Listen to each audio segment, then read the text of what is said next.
Акыйдага киришүү. Акыйда деген эмне?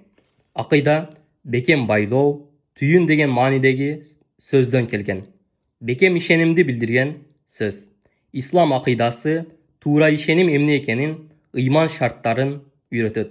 Тактап айтканда, чын жүрөктөн ишениш керек болгон эң маанилүү ишеним маселелери тууралуу илим. Суроо: эмне үчүн эң маанилүү? Себеби ушул ишенимге бекем байланганда гана адам баласы акыретте тозок октунан аман болот. Анткени акыйдасы туура болсо гана ыйманы туура болот. Туура ыйман келтирген адам акырет азабынан аман болот. Акыйдасы туура болбосо, жашоодо мусулман сыяктуу болуп көрүнсө да, адашкан жолго кирип кеткендиктен бейиштен куру калат. Суроо: акыйда илими мындан башка аттар менен да аталабы? Жооп: ооба. Мааниси бир эле нерсени туюндургандыктан кээде ар кандай аталыштар менен аталганы деле дурус. Мисалы, бул илим таухид илими, келам илими, усулуддин илими сыяктуу ысымдар менен да аталган. Суроо: буларды бир аз чечимле берсеңиз? Жооп: абдан жакшы болот. Таухид жараткан Алланын жалгыздыгын туура таануу деген сөз. Туура ишеним маселелеринин баары акырында Алланын жалгыздыгын туура таанууга барып такалат. Алланын барлыгын, ысымдары менен сыпаттарында теңдешсиздигин жана жалгыздыгын акылдан өткөрүп кабыл алып, далилдери менен билүү акыйда илиминин акыркы жыйынтыгы болуп саналат. Ал эми келам илими деп аталганы акыйда маселелерин тереңдеп билүүдө тээ мурдадан эле бир топ талаш тартыштар жаралып, бул жөнүндө ар түрдүү сөздөрдүн ток этер жерин табууга аракеттер болгондугунан улам акыры келам деп аталып кеткен. Келам деген мааниси сөз. Усулуддин дин негизи деген сөз. Акыйда илими башка бардык дин илимдеринин түпкү негизин түзүп турат. Калган илимдер дал ушул акыйданын үстүнө курулган дешсек да болот. Суроо: акыйда илими жалпысынан канча бөлүктөн турат? Жооп: 3 бөлүктөн турат. Биринчиси илахият. Тактап айтканда, улуу жараткан тууралуу, анын ысымдары менен сыпаттарын, Алла Тааланы кандай таануу керек дегендерди түшүндүрөт. Каза жана кадар тагдыр маселеси да ушул теманын ичинде баяндалат. Экинчиси нубувват.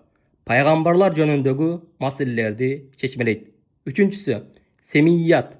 Периштелер жана акырет күнү сыяктуу кайып ааламына тиешелүү маселелерди чечмелейт. Суроо: дин деген эмне? Жооп: дин ыйман жана исламдын, андагы шарияттын аты. Тактап айтканда, дин адамдарды өз каалоо эрктери менен жакшылыкка баштоочу Алла Тааланын мыйзамдарынын жыйнагы. Пайгамбарыбыз саллаллаху алейхи вассалам адамзатты туура жолго башташ үчүн Алладан аян аркылуу алып келген нерселердин жыйынтыгы дин болуп саналат. Суроо: дин качантан бери бар? Жооп: дин адамзаттын түпкү атасы, адам ата жаралгандан бери бар. Алла Таала адам баласын жараткан күндөн баштап ага өзүн таанытып, ишеним жана акыйда тартуулаган. Бул диндин өзөгү болгон. Тарыхта диндер кээде убактылуу өзгөрүп же көбөйүп кетсе да, пайгамбарлардын келиши менен адамдар кайра туура динге түшүп турушкан. Тарыхта динсиз эл болгон эмес. Суроо: диндер неге көп?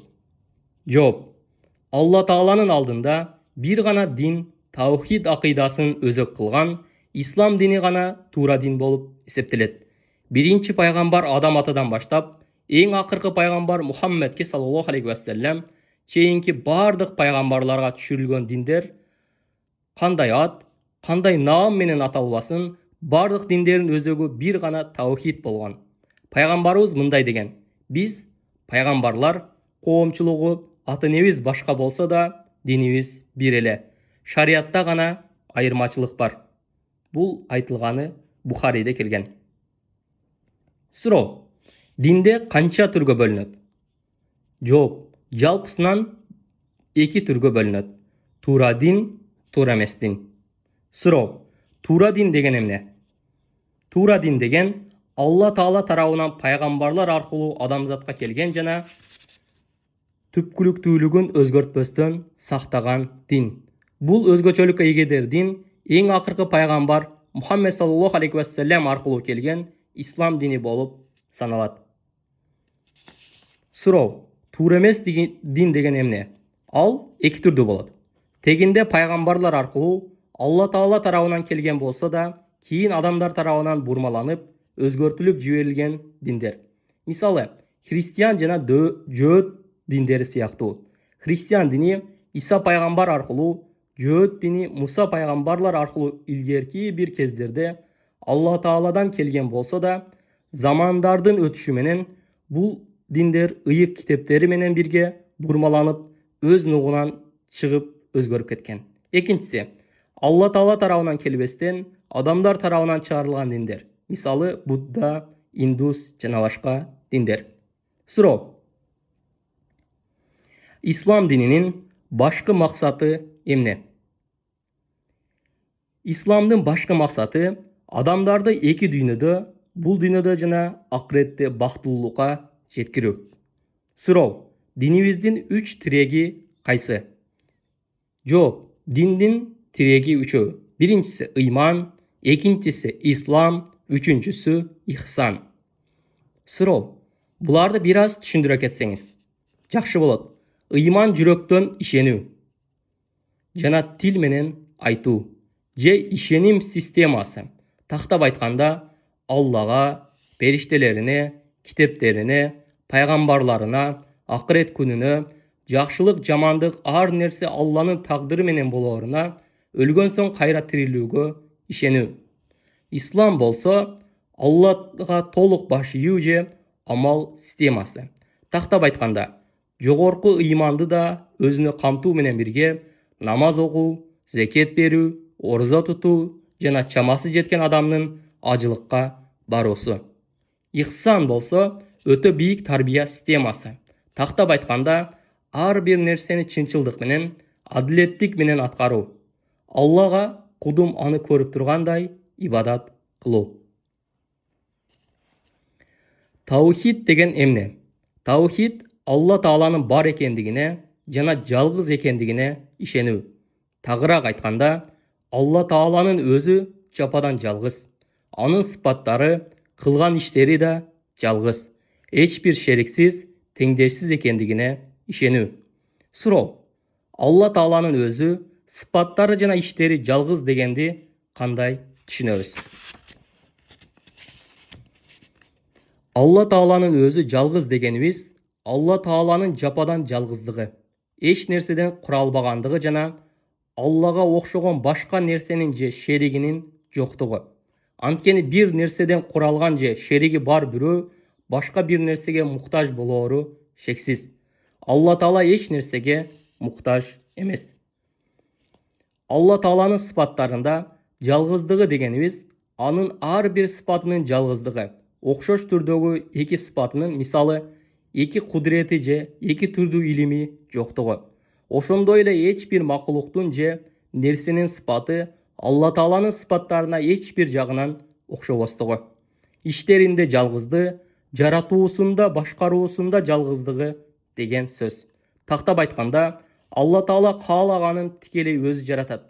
Анын жаратууда жардамчысы же шериги жок. Табияттагы кубулуштар, мыйзам ченемдер табият дүйнөсүнүн көрүнүштөгү сырткы себептери гана болуп саналат. Иш жүзүндө ар бир нерсени, ар бир кубулушту Алла Тааланын өзү гана жаратат. Суроо: таухиддин негизи эмне? Жооп: туура ыймандага баштаган таухиддин негизи пайгамбарыбыздын хадистеринде келген, жогоруда баяндалган 6 нерсе. Биринчиси, биз таухиддин негизин карап атабыз.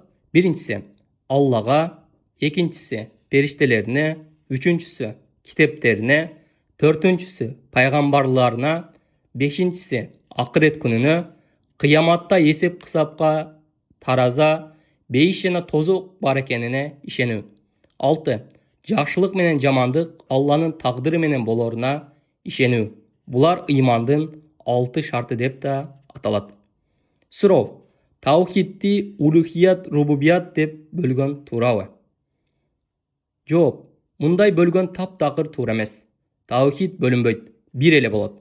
Кээ бир кишилердин таухидти усулият, улухият, рубубият жана асма сыфат деп үчкө бөлүүсү Куранда да, Сүннөттө да жок болгондуктан, анын үстүнө туура эмес жыйынтыкка жеткиргендиктен жаман бидаат жана чоң жаңылыштык болуп саналат. Анткени таухидти мындай үчкө бөлүүдөн улам мусулмандарды капырга чыгарууга чейин жол ачылып, ыйманды жокко чыгаруу маселеси келип чыгат.